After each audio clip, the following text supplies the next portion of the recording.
In 1981, a seemingly ordinary event took place. Jake Patterson, 21 years old at the time, found himself stopped in his car behind a school bus. A simple glance revealed a young 13-year-old girl boarding the bus, a typical scene that would usually provoke a passing smile from most. However, for Patterson, within his mind, this specific moment would start a sequence of events that would defy understanding and comprehension. Hello and welcome to TTHL. Today we explore the terrifying abduction of Jayme Lynn Closs. Jayme Lynn Closs was born in 2005 and was the only child of James and Denise Closs, 56 and 46 years old respectively. Both of Jayme's parents worked for the local Jennie-O turkey plant in their hometown of Barron, Wisconsin. Ironically, Patterson had been returning from working temporarily at the same meat plant when he stopped behind Jayme's bus on that fateful day. Patterson had been to Jayme's home twice prior to her abduction in order to meticulously plan out every detail of his crime, including shaving his face and head so he would leave no DNA, removing the light out of the trunk of his car in hopes of preventing Jayme from locating the latch and escaping, and using stolen license plates from another car as not to be identified as he escaped with Jayme into the night. However, October 15, 2018 would be his third and final trip. Around 1 a.m., he quietly drove up and parked his car in the driveway of the Closses' home. Wearing a black coat and face mask, he approached the house, carrying a shotgun. Jayme was awakened first by the sound of the family dog barking and looked out to see Patterson approaching the house, someone who she had never seen before. She then notified her parents and her father quickly went to investigate. James Closs peered through the glass pane in the front door and was startled by a man in a black ski mask demanding to be let in. Patterson then forced his way through the front door and ordered James to the ground. Jayme recalled her father asking to see his badge, thinking he was the police. Patterson then raised his shotgun and fatally shot Jayme's father. Jayme's mother, Denise, managed to make a 911 call. Although she couldn't speak during the call, the operator heard the commotion and shouting before the call abruptly ended. When the dispatcher called back, the call went directly to Denise's voicemail. In the meantime, Patterson was systematically searching each room, determined not to leave any witnesses behind. He then discovered a locked bathroom door where Jayme and her mother were hiding and began shooting at it in order to gain entry. Once inside, he used duct tape to bind Jayme's wrists and ankles, followed by fatally shooting Denise. He then took Jayme outside and placed her in the trunk of his car before driving away.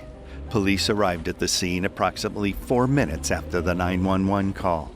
Patterson later informed investigators that he pulled over to the side of the road around 20 seconds away from the house and watched as law enforcement vehicles with lights and sirens passed him by.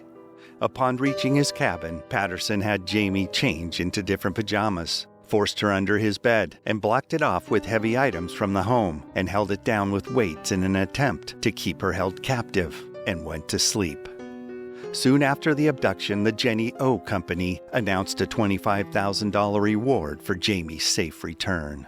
While being held captive in the cabin where Patterson lived, he threatened Jayme with death and punishment if she tried to escape.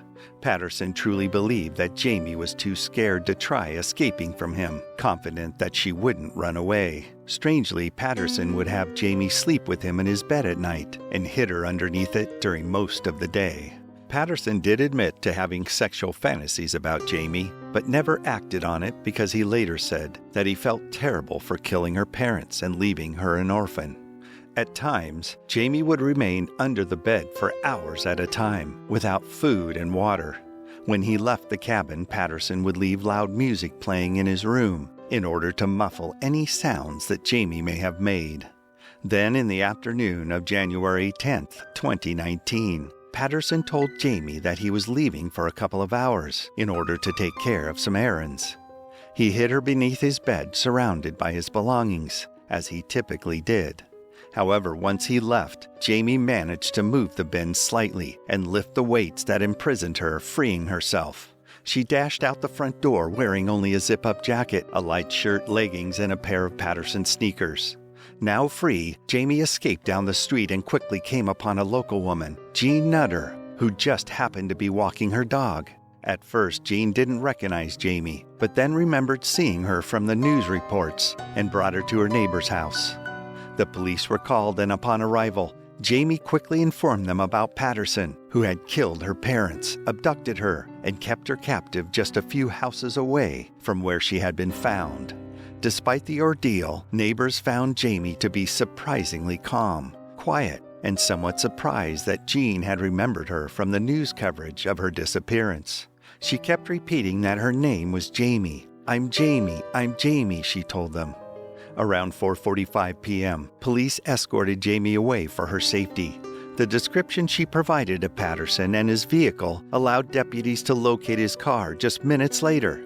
Patterson ironically was driving past his house while returning from his errands. When a deputy pulled him over, the first thing Patterson said as he stepped out of his car was, "I did it." Jayme was admitted to the hospital under guard, and the next day she was released in the custody of her aunt Jennifer Smith. On January 24th, Hormel, the parent company of the Jennie-O plant where Jayme's parents had worked, announced that they would award Jayme the $25,000 in reward money for rescuing herself. The police didn't find any indication that Patterson had communicated with Jayme or her family through social media, and her relatives were unfamiliar with Patterson's name. According to Patterson's account, he simply saw Jayme getting onto a school bus near her family home in September while he was driving back from temporarily working at the Jennie-O plant. He said that he knew that she was the girl he wanted to take.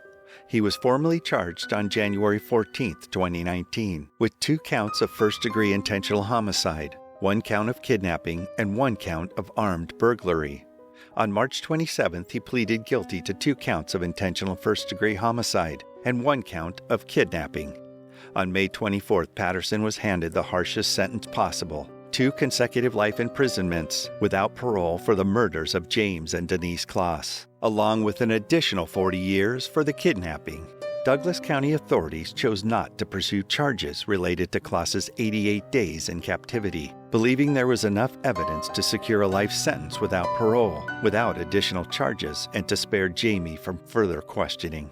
On June 20th, Jake Patterson was officially registered as a sex offender. In July, he was moved from the Dodge Correctional Institution to an out-of-state prison in New Mexico, where he will remain incarcerated for the rest of his natural life.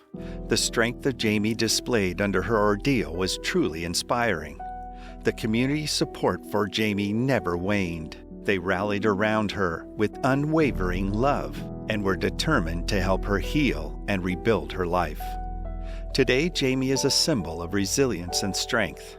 She has moved forward with her life, surrounded by a loving community and a supportive family, taking on the role of advocate for other missing and exploited children.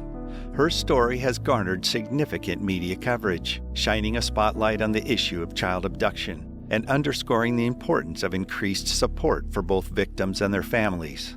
The abduction of Jayme Closs teaches us several important lessons. It reminds us to be vigilant, look out for our neighbors, and nurture the bonds of community. It also underscores the importance of never losing hope, even in the darkest of times. Thank you for sharing your time with me today as we delved into the abduction of Jayme Closs. Remember to appreciate the safety and security in our lives and cherish the moments with our loved ones. If you found this video informative, please like the video and share it with your friends.